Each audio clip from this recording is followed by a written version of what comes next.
ഇപ്പോൾ ചില ആൾക്കാരിൽ നമ്മുടെ അടുത്ത് വന്നിട്ട് പറയും, ഈ 3 വിരലുകളിൽ തരിപ്പ് വേദന.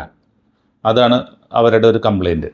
അപ്പോൾ നമ്മൾ ചോദിക്കും, ഇത് കൂടുതലായിട്ട് രാത്രി സമയത്താണ് വേദന എന്ന് ചോദിക്കും. രാത്രി സമയത്ത് വേദന കൂടുന്നുണ്ടെങ്കിൽ പൊതുവെ അതിൻ്റെ ഡയഗ്നോസിസ് കാർപ്പൽ ടണൽ സിൻഡ്രോമാണ്. ഇത് എന്താ കാരണമെന്ന് വെച്ച് കഴിഞ്ഞാൽ, നമ്മുടെ ഇതിൽ കൂടെ ഒരു മീഡിയൻ നെർവ് എന്ന് പറഞ്ഞ ഒരു നാഡി പോകുന്നുണ്ട്.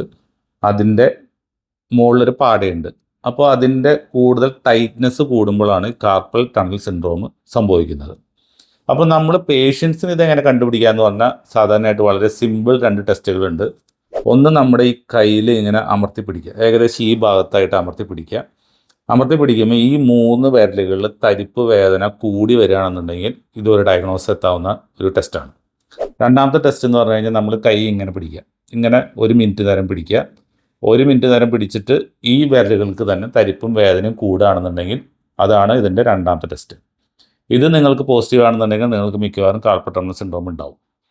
അപ്പോൾ നമ്മളൊരു ഡോക്ടറെ കാണുക. അപ്പോൾ അവർ മിക്കവാറും EMG എന്ന് പറഞ്ഞൊരു ടെസ്റ്റ് എഴുതി തരും. എത്രത്തോളം ഈ നെർവ് അത് ടൈറ്റായിട്ട് ഇരിക്കുന്നതെന്ന് അറിയാനുള്ളതാണ്. തുടക്കത്തിൽ നമ്മൾ സ്പ്ലിൻറ്റ് ചെയ്യും എന്ന് പറയും. എന്ന് വെച്ച് കഴിഞ്ഞാൽ കൈ അനക്കാതെ വെക്കും, ഒരു 1-2 മാസം നോക്കും. പിന്നെ EMGയിൽ വളരെയധികം കംപ്രഷൻ ഉണ്ടെന്നുണ്ടെങ്കിൽ ഏറ്റവും നല്ലത് ഓപ്പറേഷൻ ചെയ്യുക എന്നുള്ളതാണ്. ഇതിൽ സർജറിയിൽ നമ്മൾ ഈ പാട കട്ട് ചെയ്തിട്ട് ഈ നാഡീനെ റിലീസ് ചെയ്യുകയാണ് ചെയ്യുന്നത്. അപ്പോൾ തന്നെ നല്ല സിംറ്റംസും ഒക്കെ മാറി നമ്മൾ ഓക്കെ ആവും.